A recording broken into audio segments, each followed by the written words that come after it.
If I can have everyone's attention, we will go ahead and wrap up our media availability here on Friday at Talladega Superspeedway with Kyle Busch, driver of the number 18 M&M's Toyota. Kyle doing double duty here this weekend in the Nationwide car and the Cup car. Talk a little bit about coming into Talladega. Yeah, well, it's Talladega, so you never know what to expect here. And, you know, we feel like we've got two pretty good race cars with the number 18 M&M's Camry on the Sprint Cup side and number 54 Monster Energy Camry on the Nationwide side. So, so far so good, just kind of making sure the cars are comfortable. It's hot out there. It's going to be slick tomorrow and slick on Sunday, getting out there in the pack and seeing what all is going to entail. But, you know, looking forward to hopefully coming out of here with a good, clean weekend. Okay, we'll open it up for questions for Kyle. Please raise your hand. We'll get a wireless mic to you. As always, state your name and affiliation. We'll start over on the right with Mike, then come back over to Bob. Mike Hembry, Speed.com. Kyle, after practice, what's your guesstimation on Sunday as far as being able to stay together for a lap or two or three, and how you think that might impact the end of the race? I don't think you can stay together at all. You know, we're running 230, 240, just pack drafting, and then once you get pushed from behind or you have somebody close to you, it kind of moves you forward a little bit into the car that's in front of you, and you're already 245, 250. So that's kind of already borderline for our engines. You know, you can probably take them to 260, 265 on water temperature before you start pushing water, but you know, we don't want to jeopardize that and push water too early in the race and run ourselves out of water. So our limit's about 240 until 2 to go. Okay, we'll take our next question from Bob. Bob Parker, Sporting News. I guess that kind of answered my question. Is like, when do you start trying to hook up in two-car drafts tomorrow? Do the temperatures and does the weather impact when you would start maybe working on two-car drafts? And can you, I mean, obviously you and Kurt were high in the nationwide on the nationwide chart. Do you hope to be able to work with him tomorrow and compare to possibly you all working together, winning with kind of the way you won together last week, even though you're on the box? Yeah, I mean, you know, we worked really well together in Daytona in a nationwide series. Kurt started further up front, so it took us a little while in the race to get hooked up. But once we did, we kept ourselves in the top 5, 6, 7, 8 much of the rest of the afternoon. And, you know, there coming off turn 2, we were leading the race. I was pushing Kurt, and we blocked the run from behind us that was coming up our outside. And we thought, wow, well, that was easy. Now it's going to be down between us coming back to the checker flag. But those guys somehow got another run on us and got to our outside, getting to turn 3, and then separated us. And lo and behold, the wreck was on from there. So, you know, but the nationwide cars are a little bit different. You can push 2.5 laps in nationwide, but Cup cars you can't push at all, it doesn't seem. So, you know, with the temperatures being as hot as they are, the ambient track temp being way up from what it was in Daytona, it's just a lot harder to keep your car cool enough and not let it get heat soaked that you have a time or an amount of time that you can push. So you're just kind of limited on what you can do based off water temp. Okay, we'll take our next question from Chuck, then come back over to Monty. Kyle, Chuck Howard, NASCAR Media Group. Hard to believe that in just a couple of weeks it's going to be All-Star Weekend. Can you explain what being an all-star in the sport means to you and how much fun it is knowing that if you crumple that car up, it doesn't matter that night? Oh, it matters. It matters, especially with who you crumple it up with sometimes. You know, so for us, though, being an all-star and being in the all-star race is one of the most fun things we get to do a year. You know, I'd say Budweiser Shootout being another one of those, or you know, the All-Star race are certainly two fun races that we get a chance to go after just to win, you know, and bring home a checker or the wrecker. So it's an exciting night. You know, there's a lot of energy there, and, you know, Charlotte does a great job. I think it's an awesome venue for that race. You know, it gives you the opportunity to run, whether it's a 40-lap segment, 25-lap segment, 10-lap segment, gives you the opportunity to run that many qualifying laps in a row. I mean, that's all you're doing. You were giving it all you got every single lap. So, you know, you're definitely up on top of the wheel, and your guys do the best they can to give you a good car and to make it as lightweight as possible and throw away the air conditioning units and keep all the front fans away from you, no radiator fan, all that stuff that's just try to lighten that baby up and make it fast. All right, go ahead with your question, Monty. Monty Dutton, Jackson Gazette. Kyle, I just want to just to clarify this, because a lot of guys have been in here today, and when you listen to what they say, they're also saying that it's very difficult to bump draft. But it sounds as if, what I'm saying is the reason that it's difficult, is it only the temperature issue? There have been a lot of people who've been talking like there was sort of a turbulence issue, saying it's hard to get up the guy in front of you. Is the nature of the two series such that, apart from it, that turbulence, or it's just become more difficult to bump draft, maybe even with the wider track here and all that? Well, you want me to talk Cup or Nationwide? Well, about the difference. Both, the difference. I mean, the Cup cars, they're when you're out there and you're running in a pack, you can get up, you close in on somebody, you get within quarter length of touching their bumper, and then it kind of pushes them away. You know, where when we know we're going to tandem race, that front car is dragging the brake pedal and dragging back to you.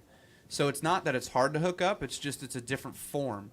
It's you know, you can get to somebody's rear bumper and not want to be there because you've got 4 cars lined up behind you pushing you. You can want to get to somebody's rear bumper and not be able to get there because you don't have anybody behind you pushing you. You actually, the closer you get, you start pushing them away. So that's kind of the effect that you're under. And some guys knowing, like, hey, you want to get to that rear bumper or the guy in front of you, he doesn't know that you want to get there. He doesn't know what your water temp is, so he's not going to back up to you.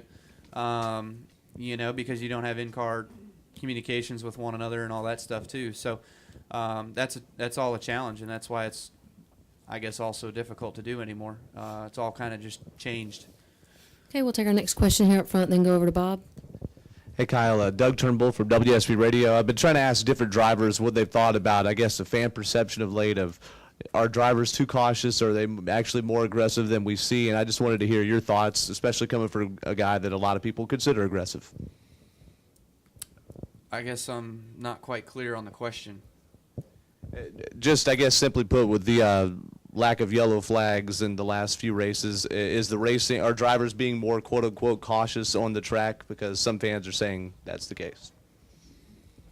I would doubt it, seriously. You know, there's not a guy out there that's running in 10th that doesn't wish he was leading the race trying to win the thing.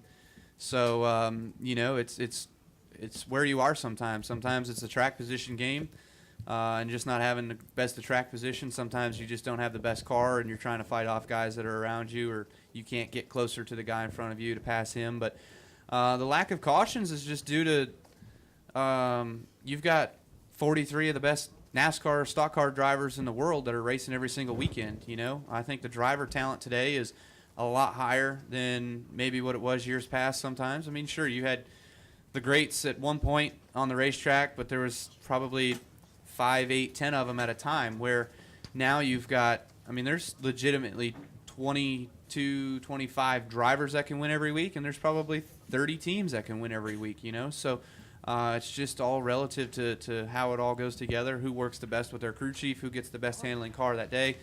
Sometimes who lucks out in, you know, in what they get through tech or what have you. So it's just all a matter of doing the best you can with what you got. Why there's limited amount of caution flags doesn't mean it's because we're all scared to wreck one another. It's because we're all pretty good at what we do and know how to race without wrecking one another. Okay, we'll take a question from Bob, then come back over to Don. Bob Parker, Sporting News. Can you, thinking back to last weekend, where's that rank among racing weekends for you? I mean, you got your first nationwide win for your team, and then you got a Cup win probably during a season where you really needed a win. I mean, were you on cloud 9 like Sunday, Monday, Tuesday, or was it just another weekend? I don't understand where it's all coming from where I really needed a win. I mean, we were 9 races into the year. We got wrecked at Bristol, so we didn't win at Bristol. Sorry. I mean, it's just whatever. By my standards, sure, it was a long time without winning a race. I'd admit that. But, you know, for me, where does that weekend rank? It's so hard to count them or to rank them or anything like that. I mean, Bristol was a phenomenal weekend that I had 2 years ago, whenever it was, when I won the triple there.